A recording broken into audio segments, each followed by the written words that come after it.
اعوذ باللہ من الشیطان الرجیم بسم اللہ الرحمن الرحیم رب اشرح لی صدری ویسر لی امری واحلل عقدۃ من لسانی یفقہوا قولی رب یسر ولا تعسر وتمم بالخیر آمین یا رب العالمین۔ الدرس الرابع، چوتھا سبق ہم نے تیسری بک کا سبق شروع کیا ہوا ہے اور چوتھا سبق ہم نے اس کا کچھ حصہ پڑھا تھا اور آج ہم اسی سبق کو آگے لے کے چلتے ہیں۔ کل بات یہ ہوئی تھی کہ بورڈ پر کچھ لکھا ہوا تھا تو استاد صاحب نے پوچھا تھا کہ بورڈ پر لکھنے والا، یہ چیز لکھنے والا کون ہے؟ تو اسٹوڈنٹس میں سے ایک نے جواب دیا تھا کہ ہم نہیں جانتے، اس لیے کہ دروازہ کھلا ہوتا ہے، ٹھیک ہے، کلاس کا دروازہ کھلا ہوتا ہے اور طلباء جو ہیں مختلف ڈائریکشن سے اس میں کلاس میں داخل ہوتے رہتے ہیں، تو ظاہر بات ہے کسی نے لکھ دیا ہوگا۔ تو استاد نے بات کی تھی کہ ہم کیا کر سکتے ہیں کیونکہ تالا جو ہے وہ ٹوٹا ہوا ہے، اور ساتھ ہی استاد نے بات کی تھی کہ آج تم میں سے کوئی بازار جا رہا ہے، کوئی بازار جانے والا ہے تو وہ بتائے۔ تو کیا بات ہوئی جی؟ غالب، غین لام اور با سے فاعل کے وزن پہ غالب، اب یہ نام ہے، علم ہے، تو اس لیے ہم اسے یعنی یہ کہیں گے کہ اسم الفاعل تو ہے اگرچہ یہ، لیکن یہاں پر ایز اے علم استعمال ہوا ہے، ایز اے صفت نہیں استعمال ہوا، ٹھیک ہے۔ غالب کہہ رہا ہے جی انا ذاہبن، انا ذاہبن جملہ اسمیہ، سمپل جملہ اسمیہ جی، انا ذاہبن میں جا رہا ہوں، میں نے جانا ہے، یعنی اردو میں ہم کہیں گے میں نے جانا ہے یا میں جانے والا ہوں۔ ذاہب اسم الفاعل، انشاءاللہ، انشاءاللہ کا ترجمہ کرنے کی آپ کو کوئی ضرورت نہیں ہے۔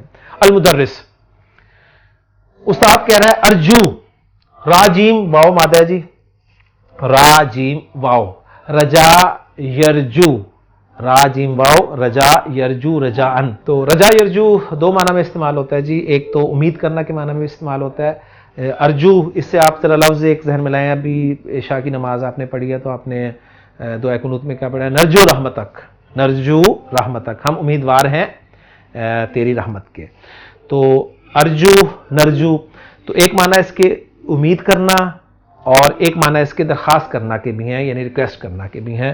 نارملی ان کے ساتھ جب یہ استعمال ہوتا ہے تو پھر ریکویسٹ کرنا کے معنی میں یہ آئے گا۔ ارجو میں امید کرتا ہوں، کس چیز کی امید کرتا ہوں؟ اب یہ اس کا مفعول آئے گا جی، ٹھیک ہے۔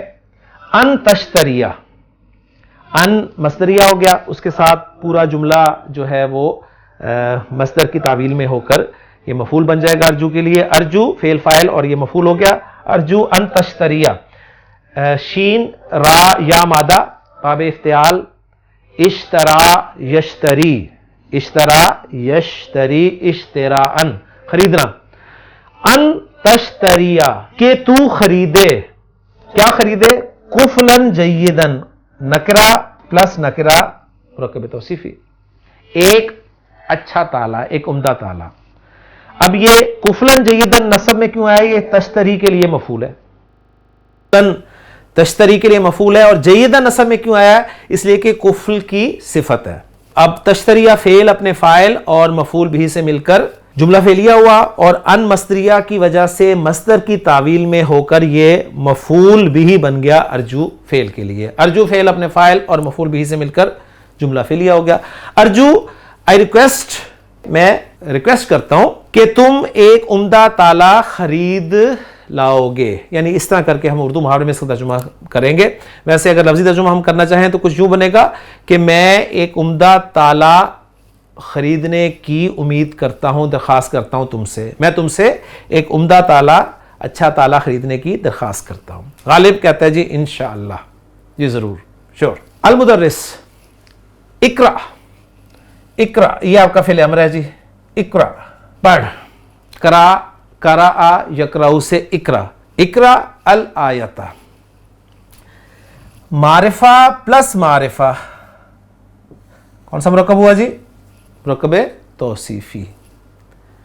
اقرا الآیۃ الواردہ، ٹھیک ہے، جب مرکب توصیفی آپ نے کہہ دیا تو صفت موصوف کو فالو کرے گی چاروں اعتبارات سے، ملا کر پڑھیں گے اسے پھر ہم، اقرا الآیۃ الواردہ۔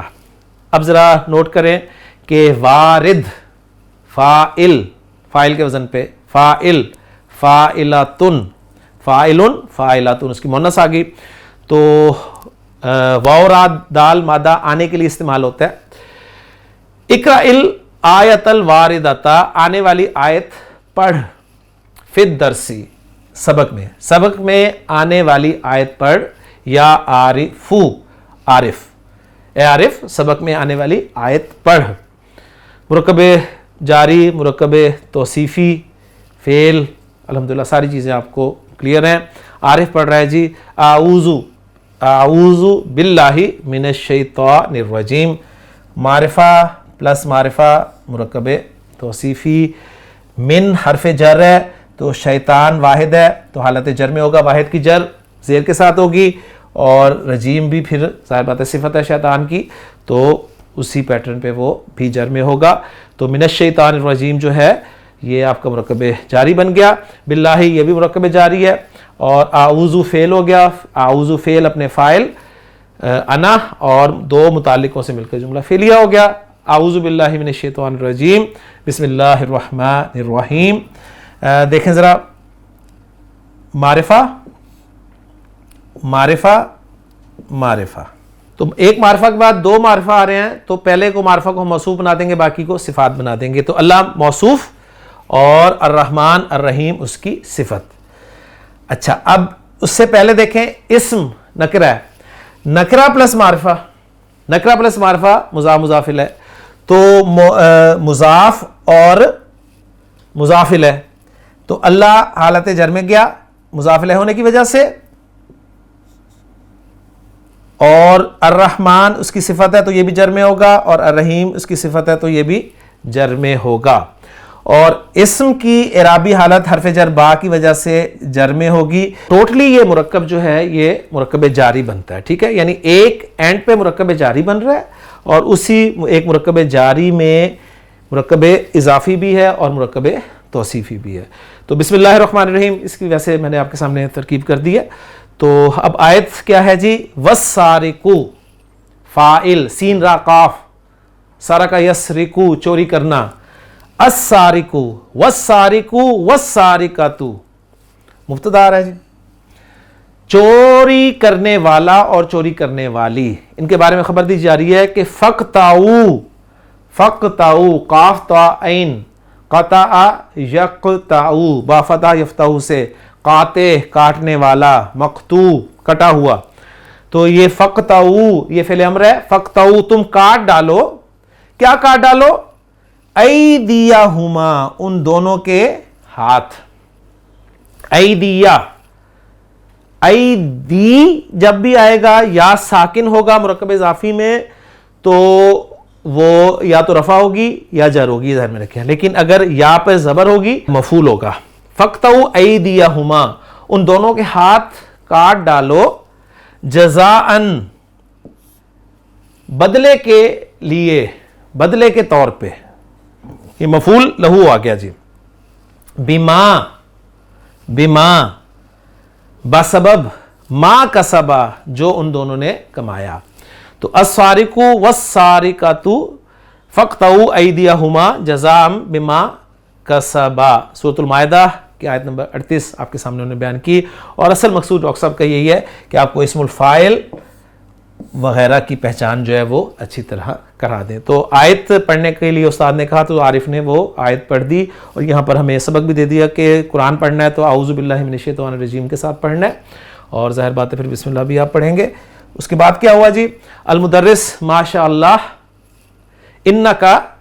اب انا آ گیا جی. تو انا کے بعد جب بھی اسم ہوگا وہ منصوب ہوگا. انا کا اسم ایک ہوگا ایک اس کی خبر ہوگی. اسم اس کا منصوب ہوگا اور خبر اس کی مرفوع ہوگی. انا کا قاریٌ جیدٌ نکرہ پلس نکرہ مرکب توصیفی.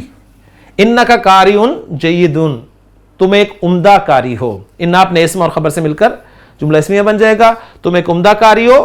لم اسمع لم آپ کو پتہ ہے ان حروف میں سے جو فعل مضارع کو مجزوم کرتے ہیں یعنی ہماری زبان میں کہیں گے کہ ہم فعل مضارع کو وہ اخف کرتے ہیں. تو اسمع سمع یسمعو یسمعو سے واحد متکلم کا صیغہ کیا بن گیا اسمعو اور لم لگا تو اسمع. اسمع کا لم اسمع کا میں نے تمہیں نہیں سنا. میں نے تمہیں نہیں سنا. اب یہ اس میں زور ہوگا, ٹھیک ہے نا, یعنی ورنہ ماضی میں بھی یہ بیان بات کی جا سکتی تھی کہ ما سمعتو کا میں نے تمہیں نہیں سنا, لیکن زور پیدا کرنے کے لیے لم کے ساتھ پھر فعل مضارع کو لایا جاتا ہے. لم اسمع کا میں نے تمہیں سنا نہیں. تقرؤ قرأ یقرؤ تقرأ القرآن, تقرؤ فعل فاعل اور قرآن مفعول ہو گیا. تقرأ القرآن, اب یہ تقرأ القرآن جو ہے یہ بن جائے گا جی, حال بن جائے گا قرآن پڑھتے ہوئے, ٹھیک ہے. اور کس کا حال ہوگا, یہ کا حال ہوگا, ٹھیک ہے. اس کا ذوالحال جو ہے وہ مفعول بھی ہے. لم اسمع کا تقرأ القرآن, میں نے تمہیں قرآن پڑھتے نہیں سنا, من قبلو پہلے. اب من کے بعد آپ حیران ہوں گے کہ قبلو کیوں آ رہا ہے, تو قبلی ہونا چاہیے تھا.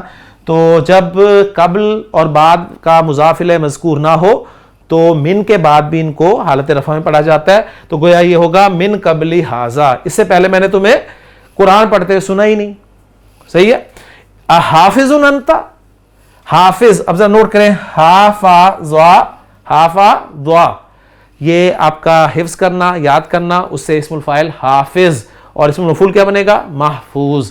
احافظ انت, یہ اصل جملہ کیا تھا, انت حافظ, تو اس کے لیے پھر یہ اسلوب آ گیا, احافظ انت, کیا تم حافظ ہو.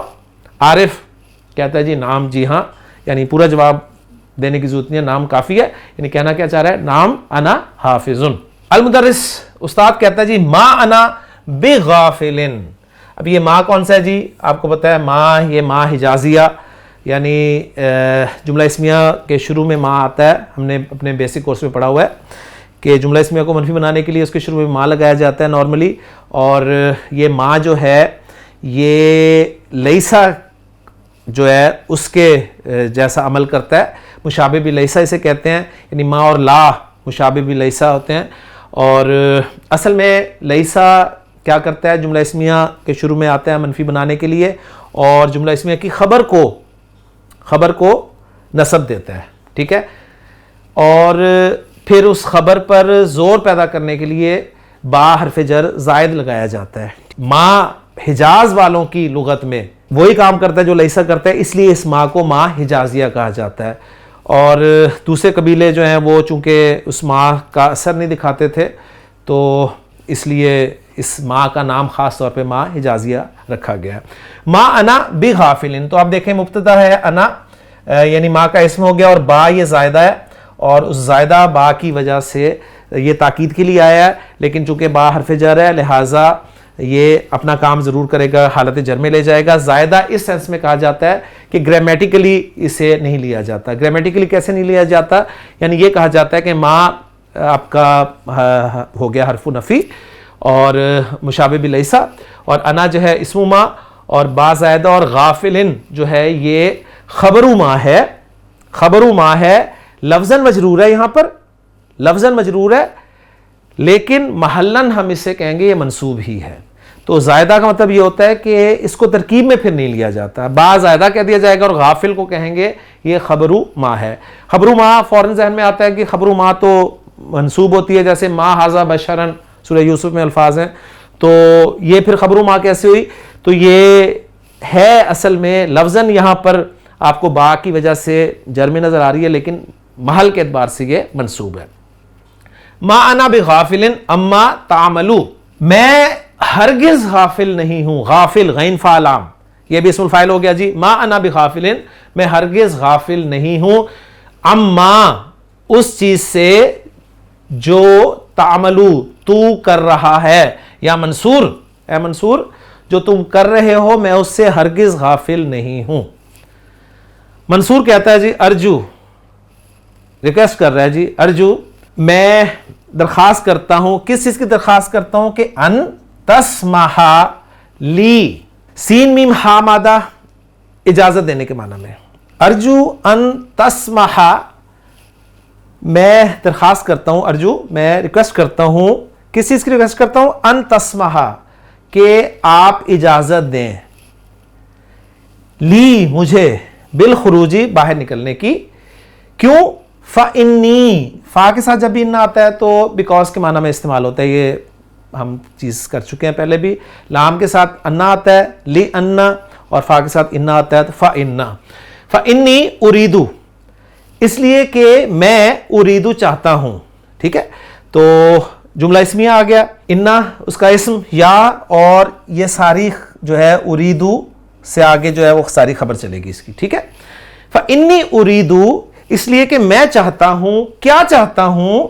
اب اریدو کے لیے آگے مفعول آ رہا ہے, ان اذهبا, جانا چاہتا ہوں. کہاں جانا چاہتا ہوں؟ الی الناسخ, نون سین خا, یہ ناسخ, اس سے اسم الفاعل آپ کو نظر آ رہا ہے, جو کاپی کرتا ہے نا, یعنی ٹائپسٹ, ٹھیک, اس کے پاس جانا چاہتا ہوں. اب وہ کیا کہہ رہا ہے کہ ارجو, آئی ریکویسٹ, میں درخواست کرتا ہوں. کس چیز کی درخواست کرتا ہوں؟ ان تسمح لی بالخروجی, کہ آپ مجھے باہر جانے کی اجازت دیں گے. فانی اس لیے کہ میں اریدو چاہتا ہوں. کیا چاہتا ہوں؟ ان اذهبا, کہ میں جاؤں. کہاں جاؤں؟ الی الناسخ, ٹائپسٹ کے پاس, ٹائپسٹ کی طرف. المدرس لا اسمح, لا اسمح, سمپل فعل مضارع اس کو منفی بنایا گیا. لا اسمح, میں اجازت نہیں دوں گا. لکا, تمہیں, تو یعنی یہاں پر آپ کو یہ پتہ چل گیا کہ لام کی پریپوزیشن کے ساتھ استعمال ہو رہا ہے. میں تمہیں اجازت نہیں دوں گا بذالک, بذالک, اس کی, یعنی اب یعنی دو چیزیں پتہ چلی آپ کو کہ سین میم ہا مادہ اجازت دینے کے لیے استعمال ہوتا ہے. جس کو اجازت دی جائے گی وہ لام کے ساتھ استعمال ہوگا, اور جس چیز کی اجازت دی جائے گی وہ با کے ساتھ استعمال ہوگا. تو یہ چیزیں آپ کو دیکھیں یہاں پر مل رہی ہیں. لا اسمح لکا بذالک, میں تمہیں اجازت نہیں دوں گا اس کی, میں تمہیں اس کی اجازت نہیں دوں گا. الا تعرف, کیا تم نہیں جانتے, کیا نہیں جانتے؟ ان الخروج, اب یہ انا ہے, اس لیے کہ اگر تو فعل ہوتا نا تو ہم اس کو ان کہتے, اور انا بھی کیا کرتا ہے اصل میں؟ انا بھی جملہ اسمیہ کو مصدری معنی میں لے جاتا ہے. انا اور انا کے استعمال میں فرق یہی ہے کہ انا جو ہے وہ جملے کو جملہ ہی رہنے دیتا ہے, اور انا جو ہے جملہ اسمیہ کو جملہ نہیں رہنے دیتا بلکہ مفرد کے معنی میں کر دیتا ہے, یعنی مصدر کے معنی میں کر دیتا ہے. الا تعرف, کیا تم نہیں جانتے؟ ان الخروج, کے باہر نکلنا. فی اثناء الدرس, نکرہ پلس معرفہ مرکب اضافی. فی اثناء الدرس, پھر جار مجرور مرکب جاری. فی اثناء الدرس, سبق کے دوران. خروج, باہر نکلنا. ممنوع, ممنوع, میم نون عین. منع یمنع, منع کرنا. ٹھیک ہے. مانع, اسم الفاعل, منع کرنے والا. اللہم لا مانع لما اعطیت, اور ممنوع, منع کیا ہوا. تو یہ دیکھیں انا آیا, انا کے بعد الخروج, یعنی آپ کہہ لیں کہ یہ مبتدا بن گیا. الخروج ممنوع, اصل میں سمپل جملہ یہ تھا, الخروج ممنوع, باہر نکلنا منع ہے. فی اثناء الدرس, سبق کے دوران باہر نکلنا منع ہے. اب اس کے شروع میں ہم نے انا لگایا, تو انا کی وجہ سے الخروج جو ہے وہ الخروجہ ہو گیا, اور انا نے اس جملہ اسمیہ کو مفرد کے معنی میں کر دیا. تو اور یہ مفرد کے معنی میں تعریفو کے لیے پھر یہ مفعول بن گیا کہ کیا تم نہیں جانتے سبق کے دوران باہر نکلنا ممنوع ہے. منصور کہتا ہے جی انا آصفن. اب آصف, حمزہ سین اور فا, آصفہ یأسفو, افسوس کرنا, اس سے افسوس کرنے والا آصف کہلائے گا. انا آصفن, یا استاذ میں افسوس کرتا ہوں, یعنی محاورے میں کہا جائے گا آئی ایم سوری سر. ٹھیک ہو گیا جی, تو یہاں تک ہو گیا سبق. آگے دیکھتے ہیں جی کیا ہوا ہے. المدرس, استاد کہتا ہے اتذکرو, ذکر یذکرو, ذکر یذکرو, اتذکرو, کیا تمہیں یاد ہے؟ ذکر یذکرو, کیا تمہیں یاد ہے؟ فعل فاعل, اور الحدیثہ مفعول. معرفہ پلس معرفہ مرکب توصیفی. الحدیث الواردہ, آنے والی حدیث. کیا تمہیں آنے والی حدیث یاد ہے؟ فی الدرس السابق, معرفہ پلس معرفہ مرکب توصیفی اور جار اور مجرور مرکب جاری. پھر درس سابقی, سابق سین با قاف, ٹھیک ہے, سابق یعنی ہم کہتے ہیں سابق پیچھے والا. تو پچھلے سبق میں آنے والی حدیث تمہیں یاد ہے؟ اتذکر الحدیث الواردہ فی الدرس السابقی, کیا تمہیں پچھلے سبق میں آنے والی حدیث یاد ہے؟ منصور کہتا ہے جی نعم, جی ہاں بالکل یاد ہے. وہ حدیث اب بیان کر رہا ہے کہ ان سہل بن سعد عن النبی صلی اللہ علیہ وسلم قال, حضرت سہل بن سعد رضی اللہ تعالیٰ عنہ سے روایت ہے کہ نبی کریم صلی اللہ علیہ وسلم نے ارشاد فرمایا, کیا فرمایا؟ انا میں, وکافل الیتیمی, کافل کاف لام کفالت کرنا, اس سے فعل اسم الفاعل کیا ہو گیا؟ کافل کفالت کرنے والا, اور نکرہ پلس معرفہ مرکب اضافی. انا میں, وکافل الیتیمی اور یتیم کی کفالت کرنے والا, میں اور یتیم کی کفالت کرنے والا, فی الجنتی جنت میں ہوں گے. اب چونکہ مستقبل کی بات ہے نا یہ, تو اس لیے ہم اس کا ترجمہ ہوں گے کر رہے ہیں, یعنی لفظی ترجمہ تو ہوگا کہ میں اور یتیم کی کفالت کرنے والا جنت میں ہیں, لیکن چونکہ مستقبل کی بات ہے جنت, تو اس لیے ہم اس کا ترجمہ کریں گے کہ جنت میں ہوں گے. ہا کذا, ہا کذا اس طرح ہوگے. و اشارہ کس طرح ہوں گے؟ اب اس کو بیان کیا جا رہا ہے. اشارہ یشیرو, اشارہ یشیرو اشارتن اشارہ کرنا. و اشارہ اور آپ نے اشارہ کیا, یعنی ہی پوائنٹڈ, آپ صلی اللہ علیہ وسلم نے اشارہ کیا. بالسبابتی, بالسبابتی والوسطی,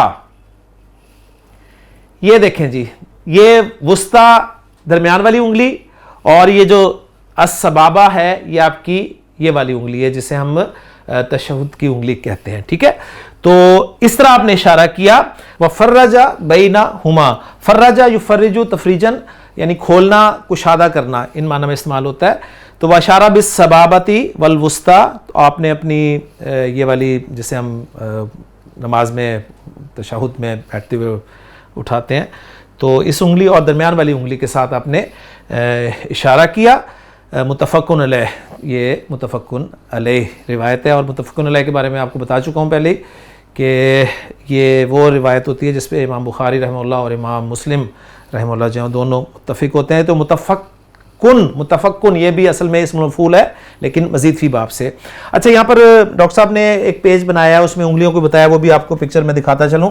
یہ جی آپ کی انفارمیشن کے لیے پورا ہاتھ ہے, اور یہ الراحت ہتھیلی آپ کی, اور یہ جو ہے آپ کا انگوٹھا, اور یہ ساری انگلیوں کے نام جو ہیں وہ آپ دیکھ لیں. تو اگر اس طرح اس ہاتھ کے طور پہ آپ دیکھیں تو بالکل یہ اس طرح بن رہا ہے جی. یہ آپ کا انگوٹھا ہو گیا, اور یہ آپ کی تشہد کی انگلی ہے جسے ہم نے سبابہ کہا ہے, اور الوسطی ہے, اور یہ انگلیوں کے نام ہے. یہ بک میں وہ سارے نشان لگے ہوئے ہیں, تو وہاں سے آپ انفارمیشن کے لیے آپ دیکھ سکتے ہیں. تو گویا آپ نے اس طرح کشادہ, یہ جو آپ کو نظر آ رہا ہے نا, یعنی یہ جو گیپ ہے, یہ اس طرح آپ نے بتایا کہ میں اور یتیم کی کفالت کرنے والے جنت میں اس طرح ہوگے. تو یہ پکچر ہے آپ کے سامنے. المدرس احسنتا یا منصور, مدرس کہتا ہے جی ویل ڈن, خوب, بہت اچھے. اس نے باہر جانے کی اجازت مانگی تھی, لیکن استاد نے کہا کہ اچھا باہر کی اجازت میں نہیں دوں گا, لیکن ساتھ ہی پوچھا کہ حدیث یاد ہے پچھلے سبق کی. تو استاد نے جو حدیث پوچھی منصور نے سے سنا دیا. تو اب استاد اسے شاباش دے رہا ہے کہ ویری گڈ منصور, ارجو آئی ہوپ, ٹھیک ہے, ان تکونا, میں ریکویسٹ کرتا ہوں تم سے, یعنی یہاں بھی آپ کہہ لیں کہ ان معنی میں ہی ہوگا کہ کس چیز کی ریکویسٹ کرتا ہوں, کہ ان تکونا سامعن, سین میم عین سے سمع اسمعو سننا, سامعن سننے والا, للدرسی, ٹھیک ہے, کہ تم سبق کو سننے والے ہوگے, یعنی تم سبق سنو گے. وفاہمن, فاہمیم, فاہمیم, فاہمہ یفہمو سمجھنا, اس سے فاہم, ٹھیک ہے, سمجھنے والا, اور مفہوم لہو, وفاہمن لہو, اور اس کو سمجھنے والے ہوگے. ارجو ان تکونا سامعن للدرسی, یعنی ملا کر پڑھیں گے سامعن للدرسی وفاہمن لہو, میں امید کرتا ہوں کہ تم سبق کو سننے والے اور اس کو سمجھنے والے ہوگے, یا میں درخواست کرتا ہوں کہ تم سبق کو سننے والے اور اس کو سمجھنے والے ہوگے. تو یہاں پر الحمدللہ ہمارا چوتھا سبق جو ہے وہ مکمل ہو گیا. اس سبق میں اسم الفاعل بہت سارے آئے ہیں جی, اور انشاءاللہ تمارین میں ہم دیکھیں گے کہ اسم الفاعل کی پریکٹس کرائیں گے ڈاکٹر صاحب, اور اسم المفعول کے بارے میں تھوڑا بہت جو ہے وہ بتایا گیا. تو ثلاثی مجرد اسم الفاعل فاعل کے وزن پہ آتا ہے, اور اسم المفعول جو ہے وہ مفعول کے وزن پر آتا ہے. یہیں پر ہم ختم کرتے ہیں جی. اگلے لیکچر میں انشاءاللہ تعالی اس سبق کی تمارین کو ہم دیکھیں گے. سبحانک اللہم و بحمدک اشہد ان لا الہ الا انت استغفرک و اتوب الیک.